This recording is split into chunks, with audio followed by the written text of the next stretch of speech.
ساعدني يا رحمن اشرح صدري قرآن املأ قلبي قرآن واسق حياتي قرآن رحمن رحمن ساعدني يا رحمن اشرح صدري قرآن املأ قلبي قرآن واسق حياتي قرآن لله لله يهفو آملي لله ولحفظ كتاب الله من أول بسم الله للختم وللرضوان رحمن يا رحمن بمجيني يا رحمن أصبحي ما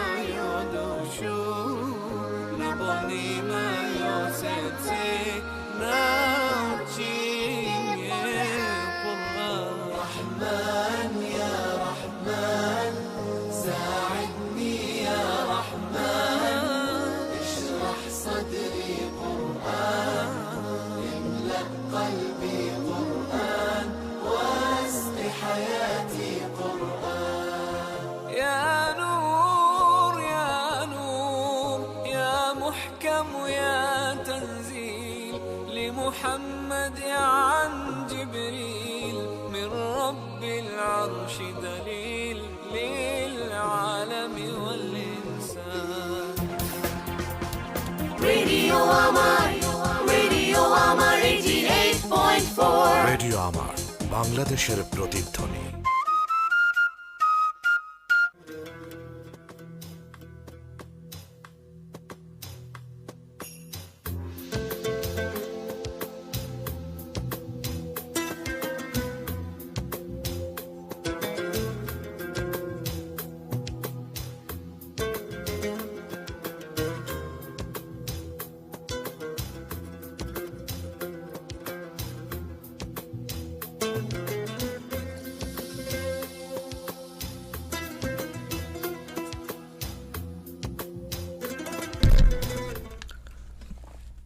আসসালামু আলাইকুম। শুরু হয়ে গেল রেডিও আমাদের বিশেষ আয়োজন ইসলামিক সওয়াল জবাব। আমি আর যে রাকিব আছি আপনার সাথে এবং আপনাদের সকলের সব প্রশ্নের জবাব দেওয়ার জন্য উপস্থিত আছেন বিশিষ্ট ইসলামিক চিন্তাবিদ মাওলানা মুফতি আব্দুল বাজিজ সাহেব। মহতারাম অনেক কষ্ট করে আজকে এসছেন, আপনার প্রোগ্রাম ছিল ঢাকার বাইরে, তো সারা রাত জার্নি করে কালকে প্রোগ্রাম করে, তো আপনাদের জন্যই খুব কষ্ট করে মহতারাম একদম বিশ্রাম নেওয়ার সময় পাইনি, তারপরও চলে এসছে, কারণ এতগুলো মানুষ অপেক্ষা করে এই মানুষটার জন্য। এই জন্য আমরা চলে এসেছি এই মুহূর্তে। প্রশ্ন করতে পারছেন, অনেকগুলো মাধ্যম আপনার হাতে আছে। ফেসবুকে এই মুহূর্তে আমরা লাইভে যেহেতু যুক্ত আছি, ফেসবুক মাধ্যমে কমেন্ট করে প্রশ্ন করতে পারছেন এবং আপনি লাইভটি শেয়ার করতে পারছেন। আপনাদের একটা দিনই দায়িত্ব থেকে যাচ্ছে, দিনের দাওয়াত পৌঁছে দিতে পারছেন আরও একটি ভাইকে বেশি দেখার সুযোগ করে দিতে পারছেন শেয়ার করার মাধ্যমে। তো এই মুহূর্তে ফোন কলও করা যাবে 02989366 এই নাম্বারটি খোলা থাকবে, 26969 এই নাম্বারে SMS করেও প্রশ্ন করা যাবে। তো আমি এই মুহূর্তে মহতারামকে স্বাগত জানাচ্ছি। আসসালামু আলাইকুম, কেমন আছেন মহতারাম? ওয়ালাইকুম আসসালাম ওয়া রাহমাতুল্লাহি ওয়া বারাকাতুহু নাহমাদুহু ওয়া নুসাল্লি আলা রাসূলিল কারীম, আম্মা বাদ। রেডিও আমারের সকল শ্রোতাবৃন্দ যে প্রান্ত থেকে দেখছেন শুনছেন সবাইকে স্বাগত জানাই। আজকে যে বিষয়টা নিয়ে আমাদের আলোচনা শুরু, সেটা হচ্ছে আমাদের সমাজের ছেলে এবং মেয়েরা ধীরে ধীরে কীভাবে পশ্চিমা কালচারের দিকে, পশ্চিমা নোংরা সংস্কৃতির দিকে ঝুঁকে পড়ছে,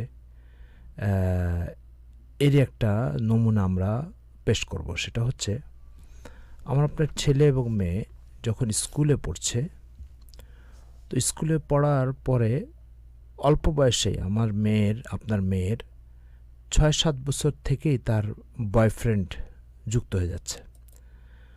তো এই ৬-৭ বছর থেকে যখন বয়ফ্রেন্ড যুক্ত হয়ে যাচ্ছে, তো তার সাথে ওঠা বসা এবং একসময় পশ্চিমা কালচারের মতো তার সাথে চরিত্রহীনতা, শারীরিক সম্পর্ক, এগুলো সব প্রতিষ্ঠিত হচ্ছে। এগুলো প্রতিষ্ঠিত হওয়ার পরে কি হচ্ছে, চারিত্রিক জগতে আপনার আমার সন্তান দেউলিয়া হয়ে যাচ্ছে। আর হয়তো বড় বড় সার্টিফিকেট মিলবে, আমাদের সমাজ উচ্চশিক্ষিত বলবে, কিন্তু চরিত্রহীনতা এটা ওই সার্টিফিকেটের সাথে আরেকটা জিনিস অর্জিত হবে। এই জন্য আমাদের স্কুল কলেজে যারা আমরা সন্তানাদিকে পড়াচ্ছি, প্রথম কথা হচ্ছে আমাদের সন্তানাদিকে স্কুল কলেজে পড়ানোর সাথে সাথে দিনের একটা বুঝ, দিনের একটা সমঝ, দিন সম্পর্কে সচেতন করার একটা প্রোগ্রাম যদি এর সাথে চলতে না থাকে, তাহলে আমার আপনার সন্তানাদি একেবারে নির্ভেজাল পশ্চিমা স্টাইলে মানুষ হবে। আর পশ্চিমা স্টাইলে মানুষ হয়ে ধীরে ধীরে মুসলমানিত্ব, আখেরাত, স্রষ্টা এগুলো সব ভুলে যাবে। ভুলে যেয়ে একেবারে একটা নাস্তিকতার দোরগোড়ায় পৌঁছে যাবে। ফলে বয়ফ্রেন্ড, গার্লফ্রেন্ড, চরিত্রহীনতা, নাস্তিকতা এগুলো অবিসম্ভাবী পরিণতির দিকে ঝুঁকতে থাকবে। সেই জন্য আমরা আমাদের সন্তানাদিকে স্কুলে যদি পড়াই, তাহলে এর সাথে সাথে দিন শেখানো, দিন বোঝানোর একটা সিস্টেম অবশ্যই জারি রাখবো, আখেরাত বোঝানোর একটা সিস্টেম জারি রাখবো। বয়ফ্রেন্ড, গার্লফ্রেন্ড, নাচ গান, বাদ্যযন্ত্র ইত্যাদি সাংস্কৃতিক এ সমস্ত নোংরামির থেকে রক্ষার সাধ্যমতো চেষ্টা করব। আর যদি মাদ্রাসায় পড়েন তাহলে আর এগুলো কোনো ঝামেলাই নেই। মাদ্রাসায় পড়লে সে গানবাদ্য, তারপরে নাচ, ড্যান্স, উলঙ্গপনা, বেহায়াপনা, গার্লফ্রেন্ড, বয়ফ্রেন্ড এগুলোর পিছনে আর ঝুঁকবে না। সেই জন্য আমাদের সমাজের কোমলমতি সন্তানেরা ধীরে ধীরে কীভাবে পশ্চিমা স্টাইলে মানুষ হচ্ছে, এটা যথেষ্ট উদ্বেগের কারণ, যথেষ্ট দুশ্চিন্তার কারণ। এই পশ্চিমা স্টাইলের জোয়ার থেকে আমার আপনার সন্তানাদিকে বাঁচানো, এটা আমার আপনার ইমানি দায়িত্ব। এই দায়িত্বটা কিভাবে আমরা পালন করব, এই পরামর্শ আপনাদেরকে দিয়েছি, আশা করি আপনারা মানবেন। জি জি, শুনছেন ইসলামিক সওয়াল জবাব। ইসলাম নিয়ে, দিন নিয়ে যে কোনো প্রশ্ন করা যাচ্ছে। অনেকগুলো মানুষ জয়েন করে ফেলেছেন, অনেকগুলো বন্ধু জয়েন করে ফেলেছেন, ভাই জয়েন করে ফেলেছেন। তো আমরা প্রশ্ন নিব। ফেসবুক মাধ্যমে যারা লাইভে যুক্ত আছেন প্রশ্ন করেছেন, শেয়ার বাজার এটা হারাম না হালাল? শেয়ার বাজার, শেয়ার ব্যবসা অর্থাৎ যৌথ উদ্যোগে ব্যবসা, এটা ইসলামে অনেক পছন্দনীয় বিষয়। এবং আজকের যে শেয়ার বাজারের কথা আমরা ভাবছি, ইসলাম এখন থেকে 1400 বছর আগে এই শেয়ার ব্যবসার কথা বলে গেছে। সেই জন্য আপনি হাদিসের কিতাবগুলোতে পাবেন বাবুস শারিকাতি, এখন থেকে 1200 বছর 1300 বছর আগে লেখা হাদিসের কিতাব, তার ভিতরে আপনি পাবেন বাবুস শারিকাতি অর্থাৎ শেয়ার বাজারের ব্যবসা। তো শেয়ার বাজারের অস্তিত্ব ইসলাম অনেক আগে দেখিয়েছে এবং ইসলাম অনেক আগে এটার ব্যাপারে, এটার সাথে মানুষকে পরিচিত করেছে। আজকে যে শেয়ার ব্যবসা আমরা দেখতে পাচ্ছি, স্টক এক্সচেঞ্জের ব্যবসা, স্টক এক্সচেঞ্জের ব্যবসাকে অনেকে মনে করে এটা মনে হয় পশ্চিমাদের আবিষ্কার। না না, পশ্চিমারা যখন এই সমস্ত শব্দের সাথে পরিচিত ছিল না, ইসলাম তখনই এগুলোর সাথে মানুষকে পরিচিত করেছে। কিন্তু বিষয়টা হচ্ছে ইসলামের ব্যবসার ক্ষেত্রে কয়েকটা নীতিমালা আছে। যেমন একটা নীতি হচ্ছে প্রতারণা করা যাবে না। যেমন একটা নীতি হচ্ছে যে বস্তু আমার কন্ট্রোলে আসে নাই, যে বস্তু আমার নিয়ন্ত্রণে নাই, সে বস্তু বেচাকেনা করা যাবে না। কিন্তু আজকের শেয়ার বাজারের ভিতরে ইসলামের ব্যবসার এই নীতিমালাগুলো মোটেও মানা হয় না, পরিপূর্ণভাবে লঙ্ঘন করা হয়। যেমন একটা উদাহরণ বলি, একটা ডেভেলপার কোম্পানি তার শেয়ার বিক্রি করতেছে।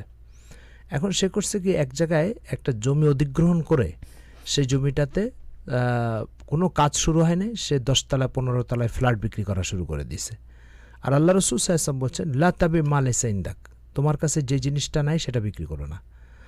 নাহা রাসূলুল্লাহ সাল্লাল্লাহু আলাইহি ওয়াসাল্লাম আন বাই শাইল গায়ব, আল্লাহ রসুল অদৃশ্য জিনিস বিক্রি করতে নিষেধ করেছেন। তো এই যে শেয়ার ব্যবসার ভিতরে অদৃশ্য জিনিস বিক্রি করা হয়, শেয়ার ব্যবসার ভিতরে এই সমস্ত ইসলামের ব্যবসার যে নীতিমালাগুলো সেগুলো রক্ষা করা হয় না। যদি কোনো শেয়ার ব্যবসা এগুলো রক্ষা করা হয় তাহলে সেই শেয়ার ব্যবসা একেবারেই জায়েজ। মৌলিক শেয়ার ব্যবসা যেটা, এটা ইসলামে নাজায়েজ নয়, কিন্তু কিছু আজেবাজে শর্তের মাধ্যমে এটাকে এখন ইসলাম বিরোধী করা হয়েছে, ইসলাম থেকে বের করে দেওয়া হয়েছে। যদি এই শর্তগুলো রক্ষা করা হয় তাহলে শেয়ার ব্যবসা একেবারেই জায়েজ। আশা করি বুঝতে পারছেন। আদনান বুরহান একটি প্রশ্ন করেছেন যে, আমি মাইজ ভান্ডারী পীরের ভক্ত, নামাজ রোজা ঠিকভাবে করছি, মাজার সিজদা করি না, তো আমি কি ঠিকভাবে আছি কিনা? আর মাইজ ভান্ডারী পীররা তো আওলাদের রাসূল, এই বিষয়ে জানতে চাচ্ছি। আপনার প্রশ্নের কয়েকটা অংশ আছে। প্রথম একটা অংশ হচ্ছে আপনি বলেছেন মাঝভান্ডারের পীররা আওলাদের রসুল, মানে রসুল সাল্লাল্লাহু আলাইহি ওয়াসাল্লামের বংশধর। দেখুন, রসুল সাল্লাল্লাহু আলাইহি ওয়াসাল্লামের বংশধর এটা আদৌ ইসলামে কোনো সততা, সত্যতা, বস্তুনিষ্ঠতার রেফারেন্স বা গ্রহণযোগ্য কোনো ইস্যু নয়। রসুল সাল্লাল্লাহু আলাইহি ওয়াসাল্লামের বংশের হয়েও একটা লোক ইসলাম থেকে বেরিয়ে যেতে পারে। যেমন নূহ আলাইহিস ইসলামের ছেলে কেনানের কথা কোরআন মজিদে আসছে, সে নূহ আলাইহিস ইসলামের প্রতি ঈমান আনে নাই। অনুরূপভাবে লূত আলাইহিস ইসলাম একজন নবী ছিলেন, তার স্ত্রী লূত আলাইহিস ইসলামের উপর ঈমান আনে নাই। তো এই জন্য বংশ, স্ত্রী, সন্তানাদি এটা নবীর হওয়া সত্ত্বেও হতে পারে সে ইসলাম থেকে বেরিয়ে যেতে পারে। ইসলামে বলা হয়েছে কোরআন আর সুন্নাহকে আঁকড়ে ধরতে। কোরআন সুন্নাহকে আঁকড়ে ধরতে বলা হয়েছে। নবীর বংশ বা নবীর সন্তানাদি এটা কোরআন ও সুন্নাতে কোথাও রেফারেন্স নয়। সেই জন্য আপনাকে নবীর আওলাদ হলে সে তাকে আঁকড়ে ধরতে হবে, এই ধরনের কোনো শিক্ষা ইসলামে নেই। প্রথম কথা হচ্ছে এটা।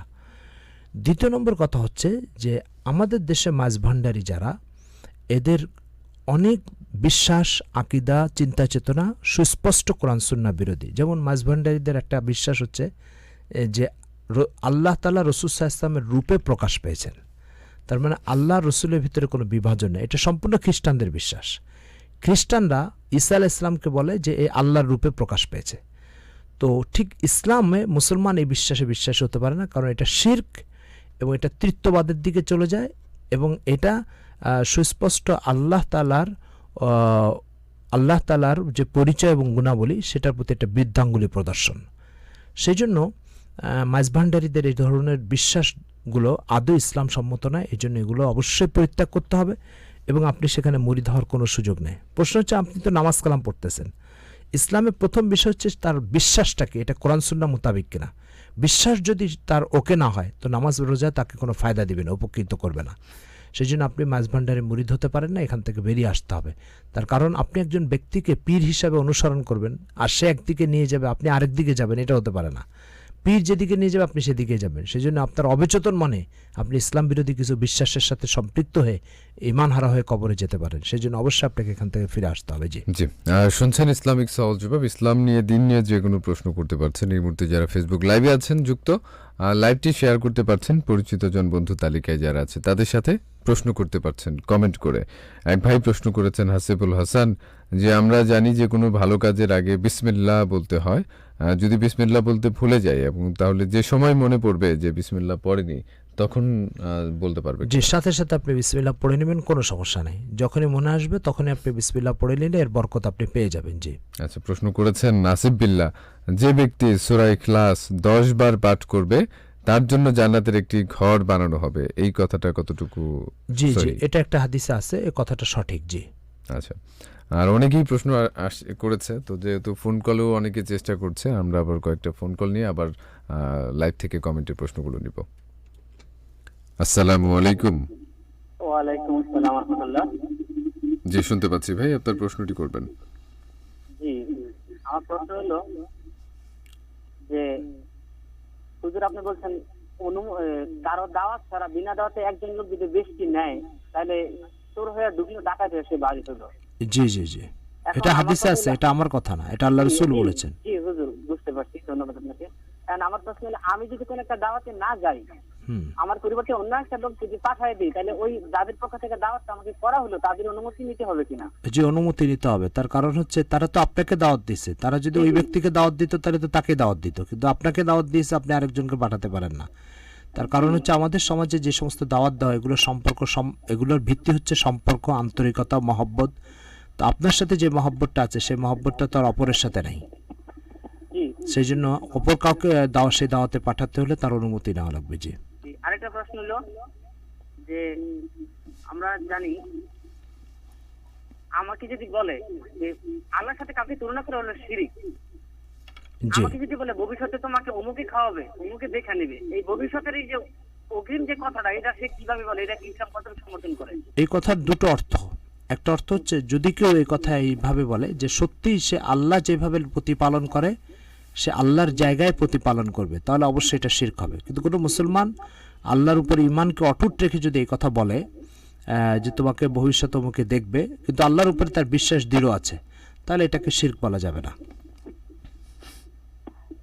আরেকটা প্রশ্ন হলো মাইজ বান্ডারিয়া সম্বন্ধে একটা প্রশ্ন আসছে। তো আমি গেছি ওই জায়গায়, গেছি বলতে ওরা দলে দলে অনেক লোকজন মহিলা এত ভিড়াভিড়ি করে তাদের সাথে দেখা করতে যায়, অনেক শুনছে অনেক হিন্দুও যায়। তো রাসূল সাল্লাল্লাহু আলাইহি ওয়াসাল্লাম মহিলাদের সাথে বিনা পর্দায় দেখা করেন নাই, মাঝখানে পর্দার ব্যবস্থা থাকতো। তো এটা তো আপনি সমর্থন এটা তো আপনি একটা ত্রুটির কথা বললেন, এই ধরনের হাজারো ত্রুটি আছে। সে হাজারো ত্রুটি তো আমরা ওয়ান ইয়ারে বসে বলতে পারি না, এগুলো মানুষ ওখানে গেলে প্রত্যক্ষ করলে তখন সে বুঝতে পারবে, যদি তার ইমান থাকে আর ইলম থাকে। জি, আসসালামু ওয়ালাইকুম আসসালাম ওয়া রাহমাতুল্লাহ। শুনছেন ইসলামিক সওয়াল জবাব। ইসলাম নিয়ে, দিন নিয়ে যে কোনো প্রশ্ন করা যাচ্ছে। যারা এই মুহূর্তে ফেসবুক লাইভে যুক্ত আছেন, লাইভটি শেয়ার করতে পারছেন পরিচিতজন, বন্ধু তালিকায় যারা আছে তাদের সাথে। আরও একটা ফোন কল নিচ্ছি। আসসালামু আলাইকুম। ওয়ালাইকুম আসসালাম। জি, কে বলছেন ভাই? আমি ময়মনসিংহ থেকে বলছি। জি, আপনার প্রশ্নটি করবেন। যে তোর কাছে প্রশ্ন হলো যে আকাবিরদের যে জীবনী আছে, এই জীবনী গ্রন্থ যদি পড়া হয় তাহলে এগুলা ইবাদত হবে কিনা? জি, আকাবিরদের জীবনী কেউ যদি দ্বীনের উপরে চলার জন্য এবং দ্বীনের উপরে মজবুতের জন্য আকাবিরদের জীবনী পড়ে, তাহলে অবশ্যই সে সওয়াব পাবে এবং এর জন্য তার নেকি হবে। আমি যতক্ষণ পড়বে ইবাদতের মধ্যে থাকবে। হ্যাঁ, নিয়তটা কি সেটার উপর নির্ভর করবে। নিয়তটা যদি এরকম হয় যে আমি ওনাদের জীবনী পড়ে ওনাদের মতো দ্বীনের উপরে দৃঢ় হব, মজবুত হব, তাহলে সওয়াব হবে। কারণ কোরআন মজিদে আল্লাহ তাআলা বলছেন ফাবিহুদাহু মুক্তাদি, যারা হেদায়েতের উপর আছে তাদের অনুসরণ করতে বলছে। তো যাদের হেদায়েতের উপর আছে, তো আকাবিরা হেদায়েতের উপর আছে, তো তাদের অনুসরণের জন্য তাদের জীবনী পড়া লাগবে। তো প্রকারান্তরে এটা কোরআন মজিদেরই একটা আদেশ, আকাবিরদের জীবনী পড়া। জি জি, শুকরিয়া। আসসালামু আলাইকুম। ওয়ালাইকুম আসসালাম। শুনছেন ইসলামিক সওয়াল জবাব। ফেসবুক লাইভে অনেকেই প্রশ্ন করেছেন। এক ভাই প্রশ্ন করেছেন, বুকের পশম কাটা যাবে কিনা? না, পুরুষ মানুষের জন্য বুকের পশম কাটা জায়েজ নেই। কোনো মহিলার যদি বুকে পশম হয়, ব্যতিক্রম ধর্মী কোনো এক্সেপশনাল কোনো ঘটনা ঘটে, তাহলে সে কাটতে পারবে। কিন্তু কোনো পুরুষ মানুষের বুকে পশম হলে সে কাটতে পারবে। তবে খুব বেশি লম্বা যদি হয়ে যায় তাহলে ছাড়তে পারবে। তো সাধারণত বুকের পশম এত লম্বা হয় না, সেই জন্য বুকের পশম কাটা ঠিক হবে না। জি, এক ভাই প্রশ্ন করেছেন যে কেউ নামাজও পড়বে আবার সুদও খাবে, এটার বিধান কি? নামাজ পড়ার জন্য সে নামাজের যে ফরজ বিধান আদায় করার দরকার ছিল সেটা তার আদায় হয়ে যাবে, আর সুদ খাওয়ার জন্য তার আলাদা গুনাহ হবে। সেই জন্য দুটো কাজেরই ফলাফল তাকে সে পেয়ে যাবে, নামাজের ফলাফলও পেয়ে যাবে, সুদ খাওয়ার পরিণতিও সে ভোগ করবে। জি জি, প্রশ্ন করেছেন সাভার থেকে এক ভাই শরীফুল ইসলাম, যে আমরা যে মিলাদ পড়ি এটা ইসলামে জায়েজ আছে কিনা? না, ইসলামে এই ধরনের কোনো মিলাদের অস্তিত্ব নেই। ইসলামে এই ধরনের কোনো মিলাদের অস্তিত্ব নেই। এটা বেদাত ও কুসংস্কার। ইসলামের 600 বছরের ভিতরে রাসূল সাল্লাল্লাহু আলাইহি ওয়াসাল্লাম সাহাবা ইকরামের যুগে এটার কোনো অস্তিত্ব তালাশ করে পাওয়া যায় না। জি জি, প্রশ্ন করেছেন বাথরুমে যদি কমন বাথরুম থাকে, ওয়াশরুম বাথরুম একসাথে, সেক্ষেত্রে নামাজের জন্য ওযু করার বিধান কি? নামাজের জন্য ওযু আপনি বাথরুমের ভিতরে করবেন, কোনো সমস্যা নেই। তবে ওযুর আগে পিছে কোনো দোয়া পড়বেন না। ওযু করে যখন বাথরুম থেকে বের হবেন তখন আপনি দোয়া পড়বেন। আচ্ছা, আর বাথরুমের ভিতরে ওযু করলে ওযু হয়ে যাবে। জি, প্রশ্ন করেছেন আসিফ বিল্লাহ, যে স্ত্রীর সাথে রাগ করে কথা না বললে কোনো গুনাহ হবে কিনা? জি, হাদিস শরীফে নিষেধ আসছে। আল্লাহ রাসূল সাল্লাল্লাহু আলাইহি ওয়াসাল্লাম যে কোনো মুসলমানের সাথে 3 দিন কথা না বলাটাকে গুনাহের কাজ বলে সাব্যস্ত করেছেন। তো সেই জন্য যে কোনো মুসলমানের সাথে যেহেতু কথা না বলে রাগ থাকা এটা গুনাহের কাজ, তো স্ত্রীর সাথে তো আরও বেশি গুনাহের কাজ হবে। এটা তো প্রশ্নে আসে না, এটা জায়েজ হবে। জি জি, প্রশ্ন করেছেন রেহানা আক্তার, যে মেয়েদের চুল কতটুকু লম্বা রাখতে হবে, হাদিসে এমন কোনো বর্ণনা আছে কিনা?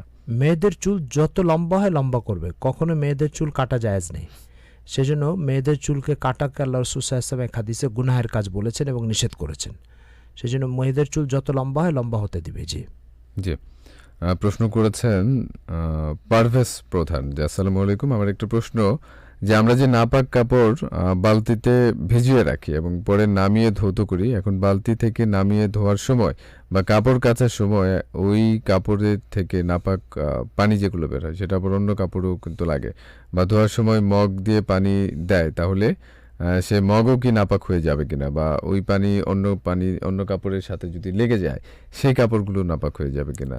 যে এর জন্য প্রথম কথা হচ্ছে আপনার কাপড় ধোয়ার সময় আপনার কাপড়ের ভিতরে কি নাপাক ছিল সেটা একটু চিন্তার বিষয়। কাপড়ের ভিতরে যদি বীর্য লেগে থাকে, পেশাব লেগে থাকে, মলমূত্র লেগে থাকে, এগুলো যদি লেগে থাকে, তাহলে প্রথমবার যে পানিটা আপনি ধুবেন সেই পানিটা নাপাক, সেটা আপনার কাপড়ে লাগলে আপনার কাপড় নাপাক হয়ে যাবে, বালতিতে লাগলে বালতিও নাপাক হয়ে যাবে, মগে লাগলে মগও নাপাক হয়ে যাবে। দ্বিতীয়বার আর তৃতীয়বার যখন ধুবেন তখন ওই পানিটা যদি আপনার বালতিতে লাগে এবং আপনার শরীরে লাগে তাহলে নাপাক হবে না। কিন্তু প্রথমবার ধোয়ার পানিটা যদি আপনার বালতিতে এবং শরীরে কোনো জায়গায় লাগে তাহলে এটা নাপাক হয়ে যাবে। আশা করি বুঝতে পেরেছেন। জি জি, মেহেদী হাসান প্রশ্ন করেছেন যে হুজুর, আমি ইসলামী পারিবারিক জীবন এবং অর্থনীতি সম্পর্কে জানতে চাই, এমন কোনো গ্রন্থ বা এমন কোনো বই পড়া উচিত আমার, কি বই পড়বে? জি, ইসলামী পারিবারিক জীবনের উপরে মাওলানা আব্দুর রহিম সাহেবের লেখা ইসলামী পারিবারিক জীবন একটা সুন্দর বই আছে। এই বইটা আপনি সংগ্রহ করতে পারেন। এটা সম্ভবত ইসলামিক ফাউন্ডেশন ছেপেছে। এরপরে আপনি পড়তে পারেন মাওলানা মোহাম্মদ আবদুল্লাহ মাসুম সাহেবের লেখা মাকতবাতুল আজহার থেকে প্রকাশিত ইসলামী পারিবারিক জীবনের উপর আরেকটা সুন্দর বই আছে, সে বইটা আপনি পড়তে পারেন। রসুল সাল্লাল্লাহু আলাইহি ইসলামের স্ত্রী ও পারিবারিক জীবন, এরকম একটা সুন্দর বই আছে, এই বইটা আপনি পড়তে পারেন। আর হচ্ছে আপনার অর্থনীতির উপরে ইসলামী অর্থনীতি ও ইসলামী অর্থ ও ব্যবসা বাণিজ্য নীতি, এই বিষয়ের উপরে মাওলানা তকি উসমানী সাহেব পাকিস্তানের, ওনার লেখা কয়েকটা বই আছে, এটা বাংলা অনুবাদ হয়েছে, এগুলো আপনি পড়তে পারেন। এগুলো মাকতবাতুল আজহার প্রকাশ করেছে। জি আচ্ছা, প্রশ্ন করেছেন যে আমি একটা কোম্পানিতে জব করি, মিসকাত একটি প্রশ্ন করেছেন যে ওনাদের নামাজ পড়ার কোনো সময় দেন এবং জুমার নামাজ পড়তেও দেওয়া হয় না। এখন এই বিষয়ে জানতে চাচ্ছি ওনাদের করণীয় বা নামাজ পড়ার যদি সময় না দেওয়া হয় তাহলে এই কোম্পানিতে চাকরি করা আপনার জন্য জায়েজ হবে না। আপনি এই কোম্পানির চাকরি পরিত্যাগ করে যে কোম্পানিতে নামাজ পড়ার সুযোগ দেওয়া হয় সেই কোম্পানির চাকরি তালাশ করে বের করেন। আর এই ধরনের কোম্পানি যারা নামাজ পড়ার সুযোগ দেয় না তাদের মুসলমান স্টাফ দিয়ে কাজ চালানো উচিত নয়, তাদের হিন্দু অমুসলিম স্টাফ দিয়ে কাজ করানো উচিত। জি প্রশ্ন করেছেন মোহাম্মদ জাহিরুল ইসলাম যে হুজুর আসসালামু আলাইকুম, আমার প্রশ্নটি হলো আত্মহত্যাকারী কি ওনার জানাজা পড়া যাবে কিনা, আর যে আত্মহত্যা করে সে কি মুমিন থাকে মৃত্যুর পর নাকি কাফের হয়ে যায়? আত্মহত্যাকারী করা জঘন্যতম পাপ। আল্লাহ রাসূল সাল্লাল্লাহু আলাইহি ওয়াসাল্লাম বলেছেন যে ব্যক্তি আত্মহত্যা করবে কিয়ামতের দিন সে ওই যেই জিনিস দিয়ে আত্মহত্যা করবে ওই জিনিসকে নিজের শরীরে আঘাত করতে করতে কিয়ামতের দিন আল্লাহর সামনে হাজির হবে। ইসলামের সবচেয়ে মারাত্মক গুনাহের ভিতরে একটা হচ্ছে আত্মহত্যা করা। তবে তার জানাজা হতে হবে, তবে এই জানাজাটা আলেম ওলামারা এবং সমাজের মান্যবর লোকেরা যেন না পড়ে, সাধারণ যে কোনো মানুষকে দিয়ে জানাজা পড়ায় দিবে, দিয়ে তাকে দাফন করায় দিবে। সমাজের গণ্যমান্য লোকদের জন্য জানাজা পড়া ঠিক হবে না। জি যে প্রশ্ন করেছেন ফজরের সময় 2 রাকাত সুন্নত নামাজ, এটা ফরজের পরে পড়া যাবে কিনা যদি পড়তে চায়? 2 রাকাত না, এটাকে ফজরের আগেই পড়তে হবে। কেউ যদি ফজরের আগে পড়তে না পারে তাহলে সূর্য ওঠার 10 মিনিট পরে পড়ে নেবে। জি প্রশ্ন করেছেন হুজুর চরমনাই পীর সাহেব সম্পর্কে কিছু কথা বলেন, আমরা চরমনাই পীরের অনেকেই বিরোধিতা করে, এই সম্পর্কে জানতে চাচ্ছে। এদেশের শীর্ষস্থানীয় এবং মূলধারার ওলামা ইকরাম চরমনাই পীরকে হক্কানি পীর বলে সমর্থন করে থাকে।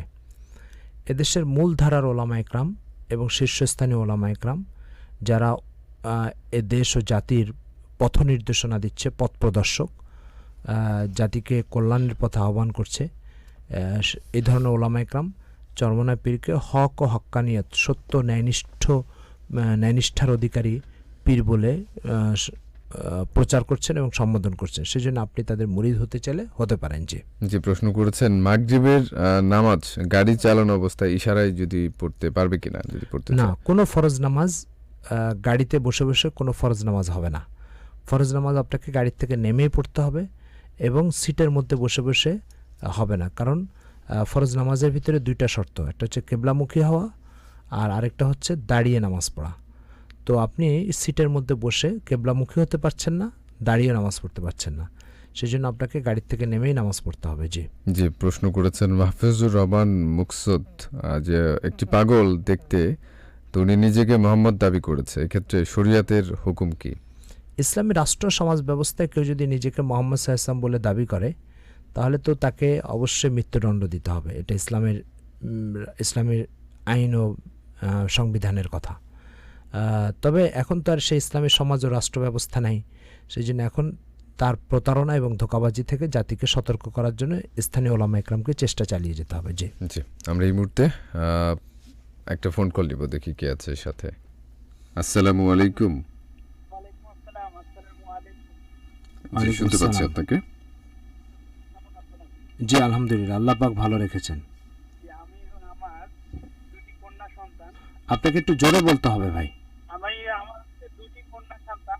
আচ্ছা, বড় মেয়ে সুরাইয়া আর ছোট মেয়ে হচ্ছে তাসলিমা। বড় মেয়ের নাম সুরাইয়া আর ছোট মেয়ের নাম তাসলিমা। তাসলিমা। তাসলিমা তাসলিমা মুস্কান। মুস্কান। মুস্কান। ও আচ্ছা, তাসলিমা নাম ঠিক আছে, সুরাইয়া নাম ঠিক আছে, মুস্কান নামটা ঠিক নাই। মুস্কান ঠিক না? না, এটা ঠিক নাই। সুরাইয়া না? সুরাইয়া ঠিক আছে, সুরাইয়া রাখতে পারেন। সুরাইয়া একটা তারকার নাম। আর ওই যে বড় মেয়ের নাম হচ্ছে আপনার তো মিম। না, মিম নামটা ঠিক নাই। মিম এটা একটা আরবি বর্ণমালার নাম। তো বাংলায় যেমন কারোর নাম ক খ গ এটা রাখা যাবে না, তো তেমনি মিম কারোর নাম রাখা যাবে না।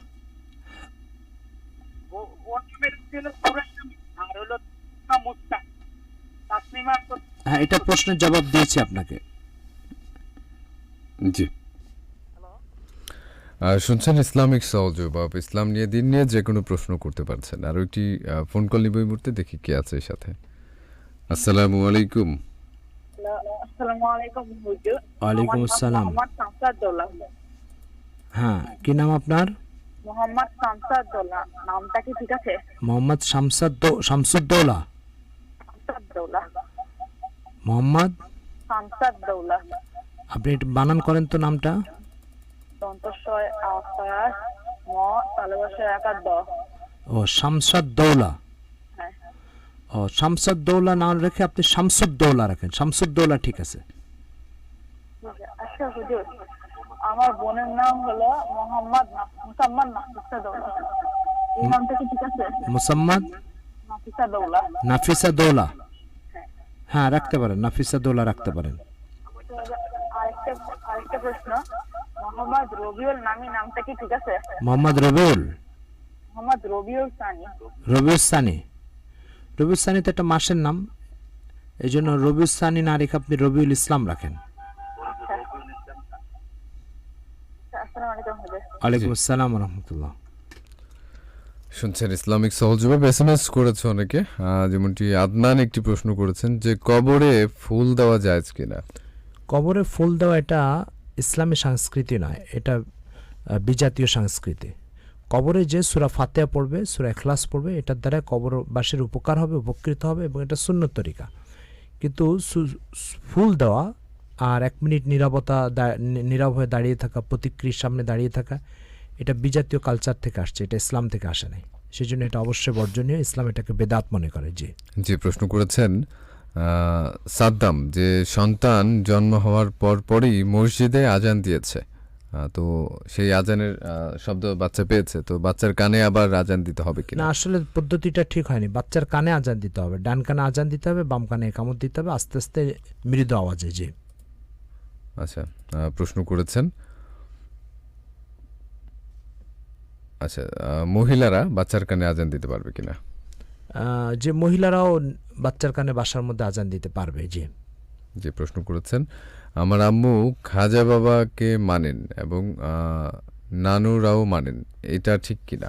মোটেও এটা ঠিক না, কারণ এদের ধর্মীয় বিশ্বাস এবং কালচার মোটেও ইসলাম সম্মত নয়, এবং দেশের শীর্ষস্থানীয় ওলামা ইকরাম এদেরকে বেদাত ও কুসংস্কারের পথ প্রদর্শক মনে করেন।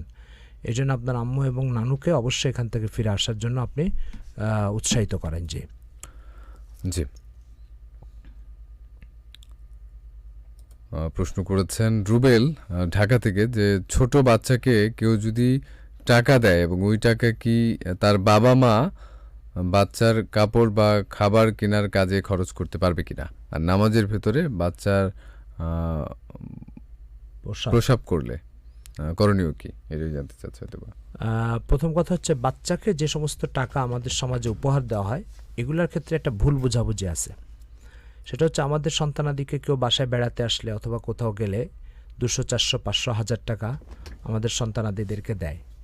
এই দেওয়াটা ইসলামী শরীয়তে জায়েজ আছে, কিন্তু এই টাকাটা বাচ্চার, বাবা মা নিজস্ব কাজে খরচ করতে পারবে না। এর মালিক বাচ্চা, এবং অন্যের টাকা যেমন তার অনুমতি ছাড়া খরচ করা জায়েজ নেই, বাচ্চার এই টাকাও খরচ করা জায়েজ নেই।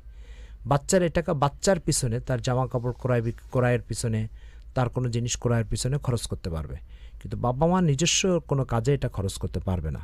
আর বাচ্চা নামাজের মধ্যে প্রসাব করে দিলে অবশ্যই আপনাকে আগে কাপড় পরিষ্কার করতে হবে, শরীর পবিত্র করতে হবে, তারপরে এসে আবার নামাজ শুরু করতে হবে। জি। আচ্ছা, আর অনেকেই প্রশ্ন করেছেন জ্যোতিষীর নিকট হাত দেখালে ভয়াবহ গুনাহ হবে কিনা? ভয়াবহ গুনাহ, আল্লাহ রাসূল সাল্লাল্লাহু আলাইহি ওয়াসাল্লাম বলছেন, যে ব্যক্তি মানাতা কাহিনান ফাকাদ আনকারা মা উনজিলা আলা মুহাম্মদ, যে ব্যক্তি কোনো জ্যোতিষীর কাছে এসে হাত দেখালো সে দিন ইসলামকে অস্বীকার করলো, এবং এটা ইসলামে কবিরা গুনাহ। কেন? আল্লাহ তাআলা বলছেন লা ইয়ালামুল গায়বা ইল্লাল্লাহ, আল্লাহ ছাড়াও অদৃশ্যের কথা, ভবিষ্যতের কথা আর কেউ জানে না। এই জন্য জ্যোতিষীকে ভবিষ্যতের কথা জিজ্ঞাসা করার অর্থ হচ্ছে তাকে আল্লাহ তাআলার একটা গুণে গুণান্বিত হওয়ার কথা বিশ্বাস করে, যেটা ইসলামে নাজায়েজ এবং শিরক। জি জি।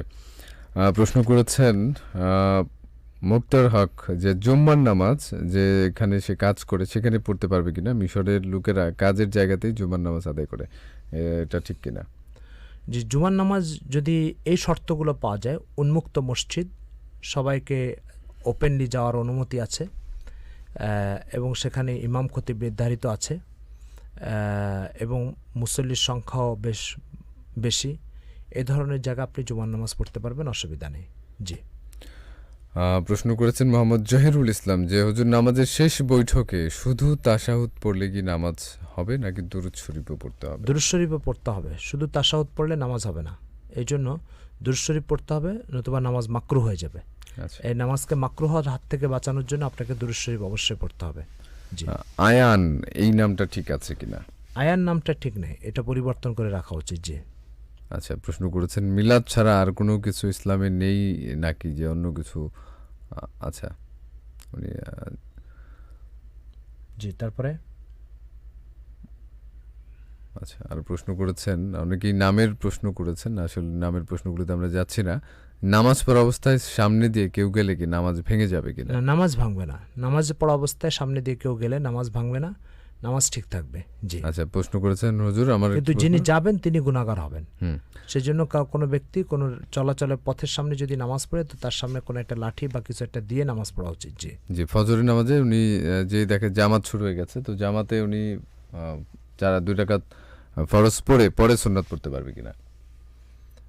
জি, পরে আপনি যদি দেখেন যে আপনি সুন্নত পড়েও জামাত শেষ বৈঠকে হলেও পাবেন, তাহলে আগে সুন্নত পড়বেন, বারান্দায় যেয়ে মসজিদের বারান্দায় এবং জামাতের তার জায়গার থেকে অনেক দূরে যেয়ে সুন্নত পড়ে তারপরে জামাতে শরীক হবেন। আর যদি দেখেন যে আপনি সুন্নত পড়তে গেলে ইমাম সাহেব সালাম ফিরিয়ে দিবে, তাহলে আগে জামাতে শরীক হবেন, সূর্য ওঠার 10-15 মিনিট পরে তারপর আপনি যে সুন্নত পড়বেন। আচ্ছা, আজানের আগে দুরূদ পড়া জায়েজ কিনা? আজানের আগে আমাদের সমাজে যে একটা প্রথা মনে করা হয় বা এটাকে সুন্নত মনে করে, এটা জায়েজ নেই। আজানের আগে দুরূদ পড়া, আজানের পরে দুরূদ পড়া, এটাকে সুন্নত মনে করা অনেক এলাকায়, এটা বেদাত এবং কুসংস্কার। জি। জি। প্রশ্ন করেছেন মদ ও যৌন ব্যবসায়ী এক মহিলার ঘটনা নিয়ে বর্তমানে বেশ সরগরম চলছে। প্রশ্ন হলো, নারী অধিকার কর্মীরা এখন কোথায়, যারা ইসলামী বিষয়ে রাজপথে চিল্লাচিল্লি করেন? বিষয়টা হচ্ছে যে অসংখ্য নারীকে এই মহিলা যৌন ব্যবসাতে বাধ্য করেছে। তো ওই সমস্ত নারী অধিকার কর্মী যারা, তারা এখন মুখে কুলু পেটে বসে আছে। এটা তো আপনিও দেখতে পাচ্ছেন, আমরা দেখতে পাচ্ছি। আসলে এই সমস্ত নারী অধিকার কর্মী যারা, তারা মূলত যে কাজটা করে সেটা হচ্ছে, এরা হচ্ছে পশ্চিমাদের এজেন্ট। পশ্চিমারা এদেরকে কিছু পয়সা দিয়ে লালন পালন করে ইসলামের বিরুদ্ধে কাজ করার জন্য। কিন্তু মানবতার বিরুদ্ধে, মনুষ্যত্বের বিরুদ্ধে কেউ কাজ করলে তখন এরা মুখে কুলু পেটে বসে থাকে, কারণ ওটা তো ইসলামের সাবজেক্ট নয়। সেই জন্য এদের কাজই হচ্ছে এদের ইসলাম বিরোধী কিছু এজেন্ডা বাস্তবায়নে এদের কাজ, সেই কাজটাই তারা করছে। আশা করি বুঝতে পারছেন। জি। জি, প্রশ্ন করেছেন আচ্ছা, আসসালামু আলাইকুম, আমরা এক জায়গায় আজান দেওয়ার সময় ওনার এলাকায় যে কুকুর চিল্লাচিল্লি করে, তখন সেই কুকুরগুলোকে কীটনাশক ওষুধ দিয়ে মেরে ফেললে কোনো গুনাহ হবে কিনা? হ্যাঁ, কুকুর যদি বিরক্তির কারণ হয়, নামাজের সময় আজানের সময় চিল্লাপাল্লা করে, তো আপনি তাকে মেরে ফেলতে পারেন, কোনো সমস্যা নাই। জি। প্রশ্ন করেছেন যে পীর ধরা ছাড়া বেহেশতে যাওয়া যাবে না, এটা সঠিক কিনা? এটা ভুল কথা, এটা ইসলাম বিরোধী কথা। ঈমান আর আমল থাকলে, ঈমান আর আমল হচ্ছে শর্ত জান্নাতে যাওয়ার জন্য। সেই জন্য ঈমান আমল যদি কারো ভিতরে থাকে তাহলে সে জান্নাতে যেতে পারবে। পীর ধরা এটা অপরিহার্য শর্ত নয়। যে আচ্ছা, 5 ওয়াক্ত নামাজ না পড়লে বরকত কমে যায়, শক্তি কমে যায়, এটা কোনো হাদিস কিনা? জি জি, এটা বিভিন্ন হাদিসের বক্তব্য মিলে এই কথাটা সঠিক। জি। শরীফুল ইসলাম যে আমরা মাযহাব মানব কিনা প্রশ্ন করেছেন। জি অবশ্যই, যে ব্যক্তি নিজে নিজে কোরআন সুন্নাহ থেকে তার প্রয়োজনীয় মাসলা বের করতে পারবে না, তাকে অবশ্যই মাযহাব মানতে হবে। মাযহাব মানা ছাড়া সে কোরআন সুন্নাহর উপর চলতে পারবে না। জি। আচ্ছা, প্রশ্ন করেছেন সাবিনা ইসমান রিতা যে বউকে দেনমোহরের টাকা নগদ না দিলে ইসলামে ঠিক কি কোনো সমস্যা হবে কিনা? স্ত্রীকে দেনমোহরের টাকা নগদ দিয়ে দেওয়া উচিত। কেউ যদি না দেয় তাহলে এর জন্য সে স্ত্রী যদি অনুমতি দেয় বাকিতে দেওয়ার জন্য দিতে পারে, তবে এর জন্য কোনো চাপ প্রয়োগ করা যাবে না।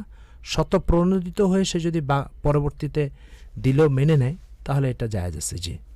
শুনছেন ইসলামিক সহজবাব, ইসলাম নিয়ে দিন নিয়ে যে কোনো প্রশ্ন করা যাচ্ছে। অনেকেই ফেসবুক লাইভে যুক্ত আছেন, অনেকেই লাইভটি শেয়ার করেছেন, অসংখ্য ধন্যবাদ আপনাদের। এখনও যারা আছেন লাইভটি কিন্তু চাইলে আপনি শেয়ার করতে পারছেন। শেষ কয়েকটা ফোন কল নিয়ে নিচ্ছি। আসসালামু আলাইকুম। ওয়ালাইকুম আসসালাম ওয়া রাহমাতুল্লাহি ওয়া বারাকাতুহু। আচ্ছা, ওই যে একটু বললো হলো যে আমরা যদি গাড়িতে নামাজ পড়ি তাহলে নামাজ পড়তে হবে না, যদি মনে করেন থেকে খুলনা যাইতেছি আর মাত্র আমার 3-4টা নামাজ পড়ছি, সেক্ষেত্রে আমি গাড়ি তো থামাবেও না, আমার একা জন্য বা 5 জন নামাজ পড়বো, সেক্ষেত্রে আমাদের করণীয়? জি, যে কোনো মূল্যে আপনাকে গাড়ি থামিয়ে নামাজ পড়তে হবে। গাড়ির ভিতরে বসে বসে সিটের উপরে ফরজ নামাজ পড়া যাবে না। নফল নামাজ আপনি পড়তে পারেন, কিন্তু ফরজ নামাজ আপনাকে গাড়ি থামিয়ে বাইরে বের হয়ে দাঁড়িয়ে নামাজ পড়তে হবে। জি।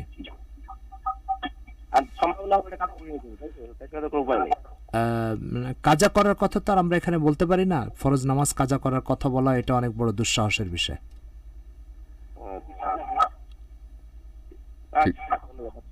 ওয়ালাইকুম আসসালাম।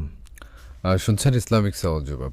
আরও একটি ফোন কল নিচ্ছি। 02989366 নাম্বারটি খোলা রয়েছে আপনার জন্য। আসসালামু আলাইকুম। আসসালামু আলাইকুম মুহতারাম। ওয়ালাইকুম আসসালাম ওয়া রাহমাতুল্লাহি ওয়া বারাকাতুহু। হুজুর, আমার দুইটা প্রশ্ন ছিল। হ্যাঁ, বলুন আপনার প্রশ্ন। হুজুর, আমার প্রথম প্রশ্নটা হলো, আমার নবী হযরত মুহাম্মদ সাল্লাল্লাহু আলাইহি ওয়াসাল্লাম নাম আরবিতে কি মুহাম্মদ আম্বিয়া? না, আম্বিয়া তো আল্লাহ রাসূলের নাম না, আল্লাহ রাসূলের নাম হচ্ছে মুহাম্মদ।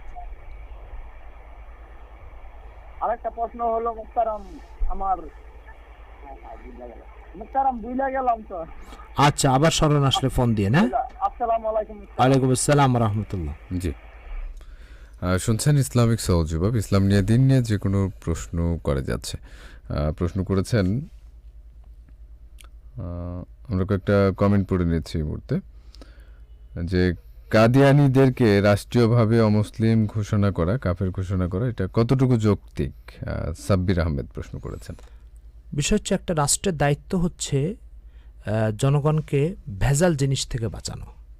যেমন একটা কোম্পানি ভেজাল পণ্য উৎপাদন করছে, তো সে ভেজাল জিনিস থেকে বাঁচানো এটা রাষ্ট্রের দায়িত্ব।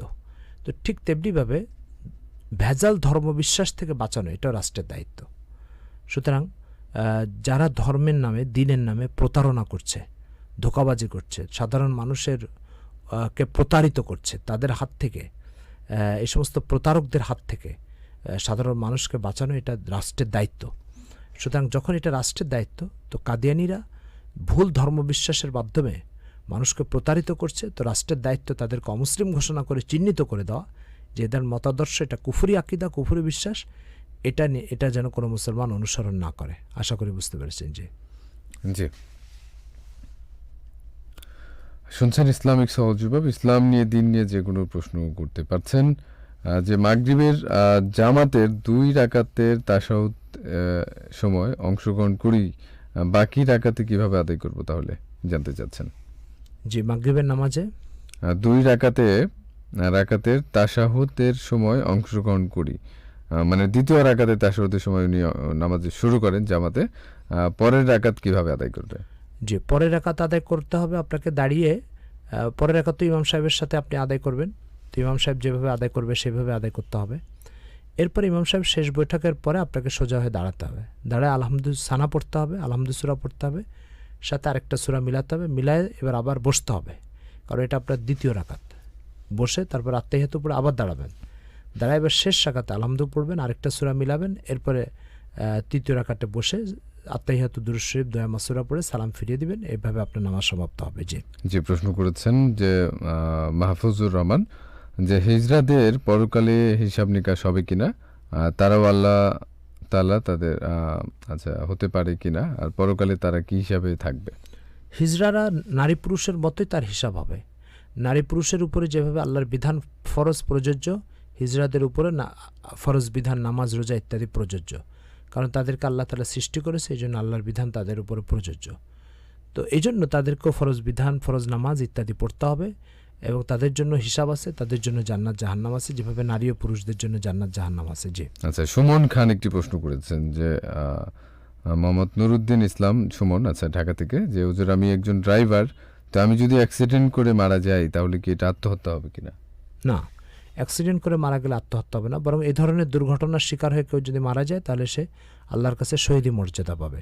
এই জন্য ড্রাইভার যারা আছি তারা প্রত্যেকদিন সকালে বের হওয়ার সময় বিসমিল্লাহি তাওয়াক্কালতু আলাল্লাহি লা হাওলা ওয়ালা কুওয়াতা ইল্লা বিল্লাহ পড়ি, এবং গাড়ি যখন চালানো শুরু করব তো বিসমিল্লাহির রহমানির রহিম বলে গাড়ি চালানো শুরু করি, আর গাড়িতে গান না শুনি কেরাত শুনি, নাচ শুনি ইত্যাদি শুনি। আর গাড়ি চলতে চলতে যখন জ্যামে আটকে যাবে তখন ওখানে বসে বসে আমরা জিকির করি, লা ইলাহা ইল্লাল্লাহ লা ইলাহা ইল্লাল্লাহ। এইভাবে যখন জিকির করব তো জ্যামের ভিতরে আটকে গেলেও আমি জান্নাতের দিকে অগ্রসর হচ্ছে, আমার আমলনামায় নেকি লেখা হচ্ছে। এইভাবে আমরা সময়গুলোকে কাজে লাগিয়ে আখিরাতের লাইনে উপকৃত হতে পারি। আর কখনোই গাড়ি চালানোর সময় গান শুনবো না, তার কারণ যে কোনো টাইমে যদি আমার গাড়ি দুর্ঘটনার শিকার হয়ে আমি মারা যাই তাহলে একটা হারাম কাজে লিপ্ত থাকা অবস্থায় আমি মারা গেলাম। আর হাদিস শরীফে আছে আন্নাসু ইউবাসুনে ইয়াউমাল কিয়ামাতে আলা মা কানু আলাইহি, মানুষ কিয়ামতের দিন যে অবস্থায় ইন্তেকাল করবে তাকে সে অবস্থায় উঠানো হবে। তো আপনি গান শোনার মতো হারাম কাজে লিপ্ত থাকা অবস্থায় মারা গেলে তখন কিয়ামতের দিন আপনাকে গান শোনা অবস্থায় উঠানো হবে, যেটা অত্যন্ত ভীতিকর বিষয় এবং অত্যন্ত দুর্ভাগ্যের বিষয় আপনার জন্য। সুতরাং এই জন্য গাড়ি চালানোর সময় কেউ গান শুনবো না, বরং গাড়ি চালানোর সময় জিকিরের মধ্যে থাকবো, কোরআন তেলাওয়াত শুনবে, এইভাবে সময়টা পার করতে পারি।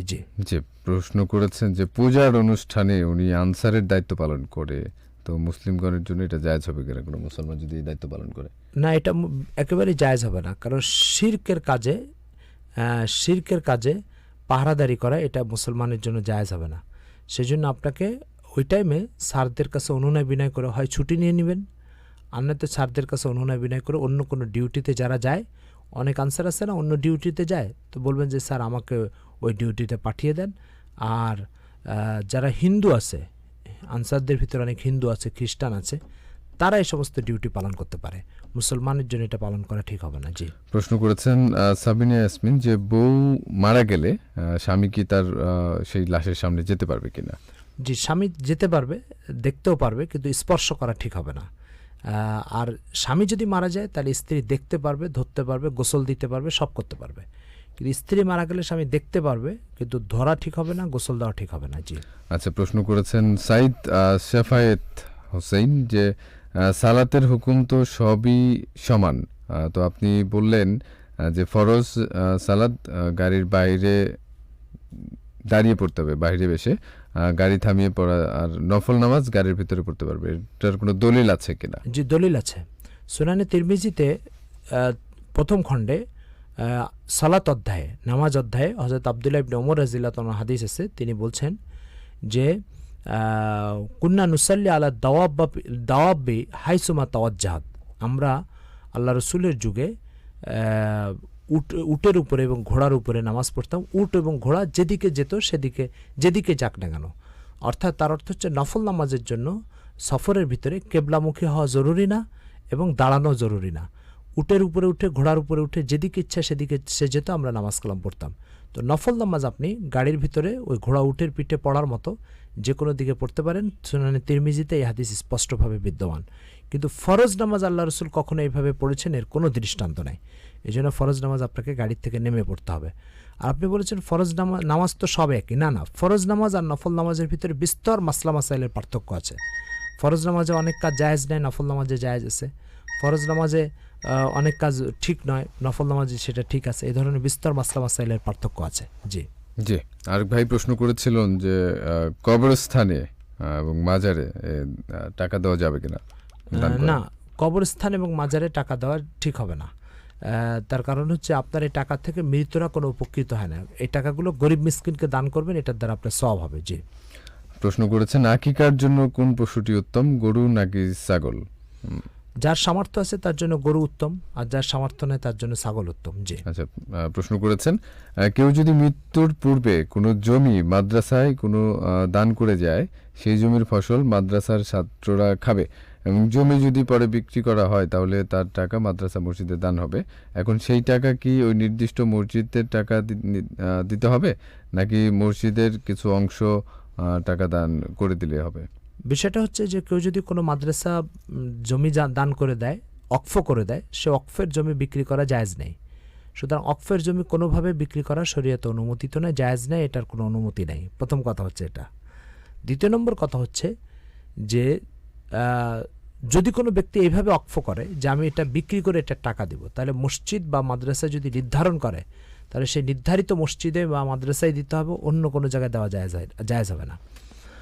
অর্থাৎ আপনি বিক্রি করে টাকা ওই এক মাদ্রাসায় কিছু দিবেন, আরেক মাদ্রাসায় কিছু দিবেন, এটা জায়েজ হবে না। যদি কোনো ব্যক্তি নির্ধারিত মাদ্রাসায় অক্ফ করে ওই মাদ্রাসায় এটা পাবে, অন্য কোনো জায়গায় এটা দেওয়া জায়েজ হবে না। জি, আচ্ছা, শেষে একটা প্রশ্ন নিচ্ছি যে যানবাহনে নামাজ পড়ার বিষয়ে যেহেতু কথা হচ্ছিল, এক ভাই প্রশ্ন করে রেলগাড়িতে যদি কেউ উঠে এবং আসরের নামাজ তখন পড়ে সে ওঠার সময় নেই, তো উঠা যাওয়ার পরে সময় হলো, তখন সে কিভাবে আদায় করবে? যে আপনি রেলগাড়িতে করিডোরে অথবা কোনো একটা জায়গা বের করে সেখানে আপনি দাঁড়িয়ে কেবলামুখী হয়ে নামাজ পড়বেন, এটা জায়েজ আছে। কিন্তু সিটে বসে নামাজ পড়তে পারবেন না। সিটে বসে নামাজ পড়লে নামাজটি জায়েজ হবে না, দাঁড়াতে হবে এবং কেবলামুখী হতে হবে। এবং রেলে এরকম কিছু পর্যাপ্ত জায়গা থাকে, অনেক রেলে নামাজের রুমও থাকে, সেখানে যে আপনি নামাজ আদায় করতে পারেন। তো একদমই শেষ পর্যায়ে অনেক প্রশ্নের উত্তর দেওয়া সম্ভব হয়নি, তো যারা আজকে প্রশ্ন করে উত্তরটি জেনে নিতে পারেননি, পরবর্তী দিন প্রশ্ন করে উত্তরটি জেনে নেবেন। আজকের মতো দুজনেই বিদায় নিতে হবে। আজকে আর কোনো মোহতারামের শেষ আলোচনাটা আমরা নিতে পারছি না, সময় একদমই শেষ। তো আজকের মতো আমি আর যে রাকিব বিদায় নিচ্ছি। আগামীকাল ঠিক আবার হাজির হয়ে যাবো ইসলামিক সওয়াল জবাব নিয়ে। শেষ বেলায় মোহতারাম বিদায় নিয়ে যে বিদায় নিচ্ছে আজকে, আল্লাহ তাআলা হায়াতে বাঁচিয়ে রাখলে আগামীকাল আপনাদের সাথে আবার সাক্ষাৎ হবে। আসসালামু আলাইকুম ওয়া রাহমাতুল্লাহি ওয়া বারাকাতুহু। মধুময় যার সুরে পাখি গান।